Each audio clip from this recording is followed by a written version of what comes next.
Hello, I'm Dave. And I'm Rob. And welcome to this month's episode of The List Makers, episode 36, Top 5 Doctor Who Tearjerker Moments. Are you ready for this one, Rob? I've been ready all month, Dave. Fantastic.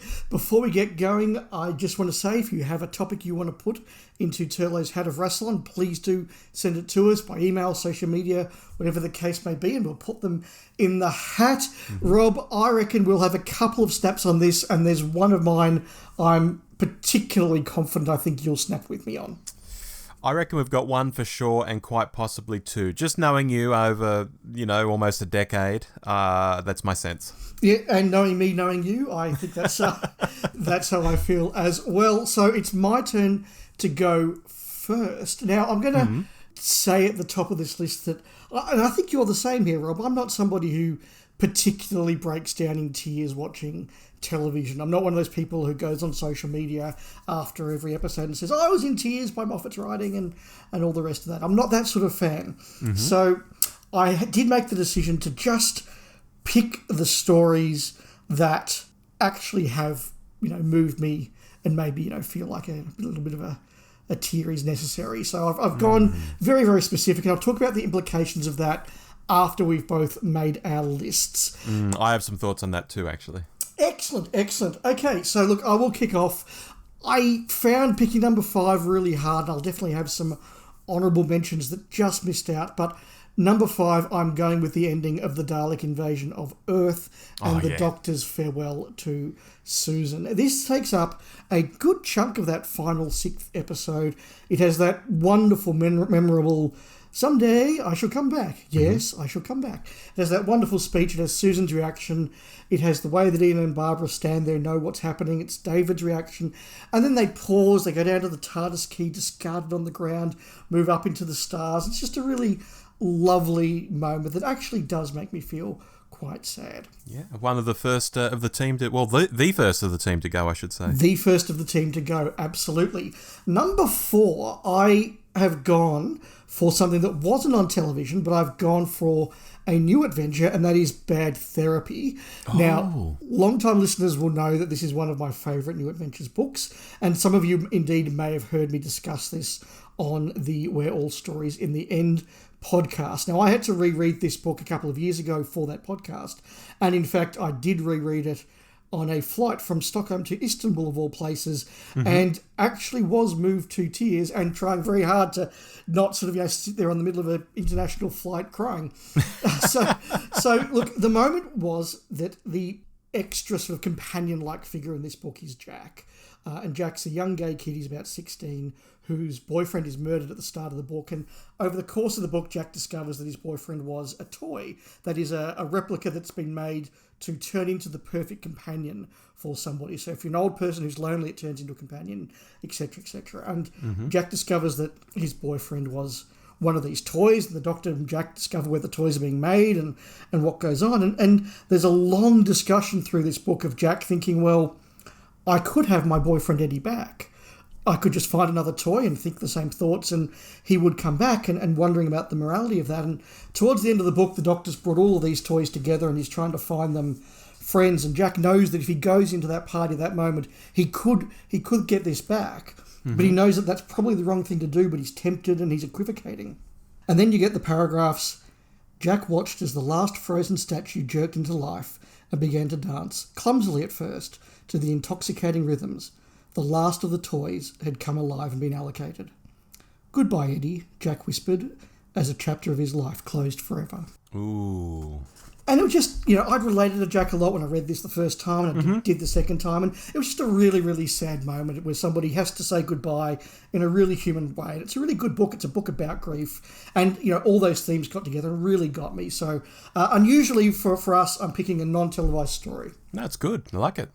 Number 3, I had to have this here, and it's the end of Planet of the Spiders. Okay. It's the moment where the Doctor effectively does die. If Joji wasn't there to push him along, he actually would have died. Correct, and Pertwee gives a very good performance. Liz Sladen gives a fantastic performance. She herself does actually cry. And we have spent the whole of Planet of the Spiders revisiting the themes and the idea and the people of the Pertwee era. And that all culminates in the last lines the Doctor gets. Dear Sarah Jane, when there's life, there's... And he goes. Yeah. And it's that revisiting of that line that he's used again and again as the Doctor. Only a story before he used it the last time. And it's just very, very sad. And Pertwee was the Doctor I saw most when I was a kid. He was the Doctor that was on all the time, on repeats when I was young and I grew up with. So he meant a lot to me, and that was a very sad moment for me. Okay. Number 2, we are moving into New Who. And this is one that we actually discussed fairly recently on a monthly show. It is, of course, the moment the Doctor is lying there at the end of The Doctor Falls. Ah, yeah. And he looks up and he says, I thought there'd be stars. And we discussed this on our season 10, or series 10, I should say, episode, Rob. Yeah. We discussed just how desperate and sad the emotions build up in that two-parter, how it all gets beyond the Doctor's control, beyond the Doctor's ability to fix. There's a sense of desperation. We've already seen what happened to Bill. And then the Doctor does seem to be dying. Capaldi gives a fantastic performance, and it's just written in such a great way. It's not over the top, it's not dramatic, it's just sad. It's just simple and sad. And so I thought that was a really wonderful moment. Number 1, I suspect you predicted this, Rob, but it is, of course, the Doctor's farewell to Jo at the end of The Green Death. Yeah. That is a wonderful moment. We've had Jo with the Doctor for 3 full seasons, one of the longest serving companions. Again, a Doctor and companion combination that I grew up with as a kid, and I saw the Doctor and Jo all the time when I was a kid. They meant a lot to me. And just that sad moment as the Doctor realises that, as he says, the fledglings fly in the coop, and he has to say goodbye. And for a moment then the Doctor just looks so lonely and so sad, and he turns his back on the party. Jo turns one last time to see that he's gone. She's turned back to her fiancé. She's made the right decision, but she misses the Doctor, and then the Doctor just walks out of the party alone into Bessie and drives off into the sunset as the theme starts to play. Yeah. And it's just a wonderful emotional moment. Again, it's not overstated. It's not syrupy. It's just one that hits me. So that's my list. I'll talk more about constructing that list in a moment. But Rob, I'm keen to hear yours. We have one snap. One snap. Okay, I think it's that or that. I've made a note. We'll find out. Go ahead. In at number 5, I've got Abigail's song from A Christmas Carol. For starters, I think it's a very nice song. You know, there are words in there directed at the Kazran character. When you're alone, silence is all you'll see. When you're alone, silence is all you'll be. All of that stuff. But on top of that, we have this beautiful woman on the last day of her life singing her heart out. There's instantly this element of bravery there in the background. And when we have the memories of the episode going through our heads, you know, these two were in love, but then he put her on ice and became a bitter old man. But now he's seeing her again, and it doesn't matter to her that he's gotten old and angry, you know, and his younger self shows up, and oh, gee, this one really gets me in the feels, Dave, the whole thing. Nice. In at number 4, Clara in the diner with the Doctor. This one's a killer, Dave, because it's spread across a lot of little scenes, so it's like death by 1,000 cuts, and it starts with the Doctor playing Clara's theme on the guitar, which is a pretty little ditty, but on guitar with some reverb, it's just beautiful. And the scenes play on, and there's a chance for Capaldi and Coleman to dance around this topic and deliver some good lines, and it's quite entertaining to the audience. But the big one is she's trying to cheekily infer that she might be Clara to him, and the Doctor at one point says, no, if I saw Clara again, I'd absolutely know her. And Coleman's face drops just enough that we know she's crushed, but the Doctor's not going to pick up on that facial expression. It's really subtle, it's really sad, it's a really nicely done series of moments, and regardless of how I felt about Clara in general or Clara at the end, I still think it's a great scene. Okay, number 3. Number 3, Vincent van Gogh visits his art in the future. Yeah, just a beautiful scene. Having Bill Nighy deliver the commentary about Vincent while Vincent stands there and becomes overwhelmed is just great. That said, I don't think this is a Nighy exclusive. I think it could be any British actor with some gravitas. Stephen Fry, I think, would have killed doing this. Kenneth Branagh, you know, pull in any sort of British actor with some gravitas. All of them would have put their own spin on this, and I think left us in the same mess that poor old Vincent's in after he hears everything said out loud. In at number 2, snap, Pertwee leaves Joe Right, okay. and drives off. This one's interesting, Dave, because it doesn't actually make me weep, but it does make me feel very, very, very sad. The Doctor and Joe have had such a good run. Now he's been passed over for essentially the younger him. It's the best result for Joe. I think you mentioned that too. And the way she notices he's leaving but doesn't say anything, and then he's wandering off through the goats outside and firing up Bessie. Nothing is said. But nothing needs to be said. We've all been there in a situation where doing the right thing hurts, but we push on and we do it. And I think this ties into your bad therapy example, Dave, which I've not read, but I think it sounds like the same thing where he's making the right choice even though it's going to hurt. Yes, absolutely. And this is one of those moments. And I think we've all been there in life. It doesn't even have to be a romance per se. We all make hard decisions sometimes like this. Yeah. You're number one, Rob. I'm very keen to hear this. In at number one, Dave, it's I'll Always Remember When the Doctor Was Me in the End of Time Christmas special. This is one of those moments where, yes, it's a big wanky, the Doctor's regenerating and must make a speech thing. I get that. But I think this one leaves Capaldi in the dust, for example. Capaldi gets his I Hope There'd Be Stars moment the episode before he regenerates. When he actually regenerates, his speech is twaddle. But Smith's speech, with life being like breath on a mirror, it's here 1 minute, then it's gone, and changing all through your life, but always remembering who you were. This is really beautiful, life-affirming stuff, but when he does that super, super duper meta, I'll always remember when the Doctor was me, and looks at the camera, I'm just a wreck. It's so good. It's a real nod to the fans. I love it. That's my list.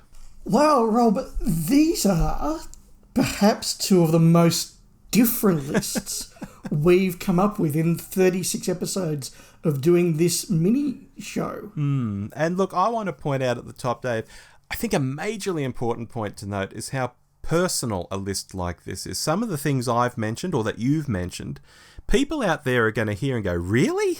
Nah. It just bounces off them. And I'm the same with other examples, like Capaldi and his final Goodbye to River song.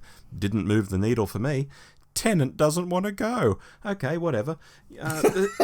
Tennant burns up a star to not tell Rose that he loves her. It sort of got me the first time, but it's never worked again. But other people, I get it, tears galore to all of those things I just mentioned. Yeah, absolutely. These are very personal lists. And that comes back to my opening point where I said that in the end I went with the ones that actually do move the needle for me, as you put it, and the ones that actually have made me choke up. And when I looked at my shortlist and I was putting this together, when we put these lists together up, I mean, we do go with, the right choices and all the rest of it. But I certainly, and I think you do the same, have that element of, is it a balanced list? If I sort of mentioned things from different areas to some extent, I haven't, loaded it from one part of the show or anything like that. And this one, I just looked at it and thought, look, I have really stacked this with classic stuff, and I really haven't got much new stuff on there at all. Only one mention on my list. But they're the ones that I had earned the spot. And so it was a little bit more narrowly focused than perhaps it normally would be for me. Yeah, well, I started, making a list of things I thought might fit in. And initially, a runner-up was the Goodbye to Sarah Jane. You think, oh, the Goodbye to Sarah Jane. And you think of Don't Forget Me and Don't You Forget Me. And you think of all that, but that's very quick. And then suddenly we're in suburbia, and it's a gag that the Doctor has screwed up and left her in the wrong place. And Sarah jokes with a Labrador, then walks off whistling a jaunty tune, and it's like, this isn't really a tearjerker. It started off sort of sad, now it's just funny and it's quirky. I'm certainly not crying, so that couldn't make my list at all. Rob, that's actually a very good segue into me talking about my honourable mentions or my runners-up, because I did actually have that moment on my runners-up list. It came very close, in fact, to getting into number 5. And as you say, there is a moment of real tenderness there that, when I was a kid particularly, did, make me choke up a little bit. But I think they do deliberately pull back a bit from that I want to end on a really sad note for Sarah Jane. The other two on my honourable mentions list were Adric's death in Earthshock, which, again, as a kid, as somebody who really liked Adric and related to him in some ways, I did find that a really sad moment. And the other was the Doctor's speech at the end of the massacre, where he reflects on the fact that all his companions seem to have left him. Was it Adric's actual death, like, boom, the ship's gone up, he's dead? Or was it the credits? Because for me, it was the credits. I was kind of like, okay, when he died. But when the credits were silent and just rolled, it hit me then. I think the credits are really, really effective. I think the first time I saw that I would have been 9, maybe. Mm-hmm.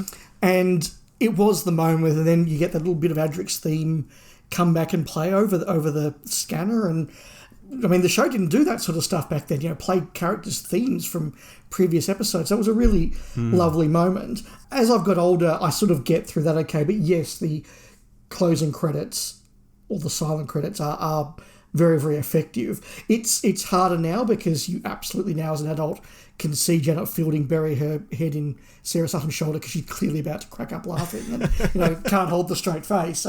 So that was there. And yeah, Hartnell's speech in the massacre, which I think is a lovely speech delivered from him about, again, how sad and lonely the Doctor is in some ways, I think is really good. Yeah. Another important note to make, which came to me when I was making my list and sort of crossing things off, is to note how tearjerker moments, I think, are different to emotional moments. And I'll give you an example. In Day of the Doctor, we hear the first Doctor say, calling the War Council of Gallifrey. My heart is in my bloody throat at that moment. We're not meant to ever hear the first Doctor say Gallifrey. It didn't exist when he was around, And then there's the no sir, all 13 and Capaldi's eyebrows. And for me, it's like, holy fuck, like, there are tears, but it's not a tearjerker because this isn't sad content. And it's the same for the curator appearing at the end. There are tears, but it's not sad. It's more joyous than sad. I don't know what I'd call it.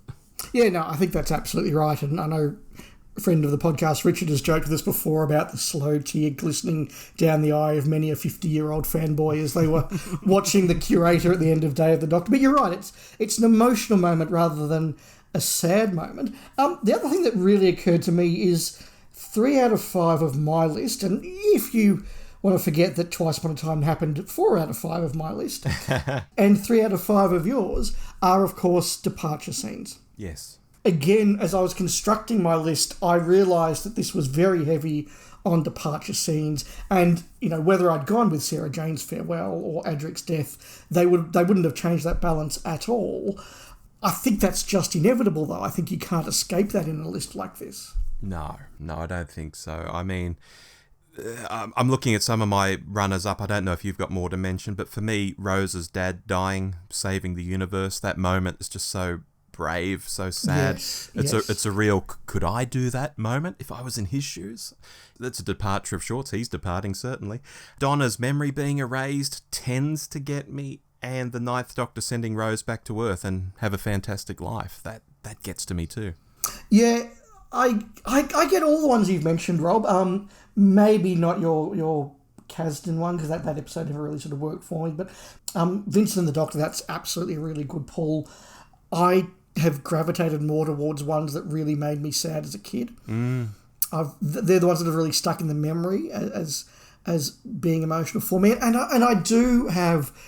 I'm wired in such a way that when they're trying too hard, it doesn't work for me. Mm-hmm. And a lot of the ones that people mention from New Who, I just sort of look at the dialogue and it's very, very trite. It's very, very syrupy. And the music's got the "you will cry now." Yeah. And I'm just... My natural reaction is to go, no, I can see what you're doing. I'm not going to be manipulated. I'm not doing this. And that's just a reflection, as you said right at the start, Rob, of how I'm wired and how the subtler moments... I mean, Joe's departure has no music. No. That whole scene has no music other than the background music at the actual party. All of the dialogue in the Dalek Invasion of Earth is without music. You only get the music at the very last moment where Susan walks away and they have the close-up on the key. Yeah. That stuff works for me a lot more than the big syrupy orchestras. Yeah, agree. That's been really interesting. 2 incredibly different lists. One snapper, but just, we've come at this from such different places, which is really fascinating. So that's been really enjoyable. But time to reach into the hat of Rassilon. Yes. Rob, well, we've previously done top 5 target books. Yeah. We've done top 5 NAs and EDAs. Yeah. Are you ready for top 5 Doctor Who non-fiction books? Oh, any day, Dave, any day. This is going to be very personal and very tough. We will be ripping our childhoods apart, I think, for this one, Rob. I've done about an hour and a half on Too Hot for TV about this topic. I'm covered. I know what I'm talking about. Oh, you have? You have? Okay. I have. Well, we'll find out which ones are there. So, yep, next time, top 5 Doctor Who non-fiction books. But until then, I've been Dave. I've been Rob. And we'll make some more lists next month. Goodbye. Bye.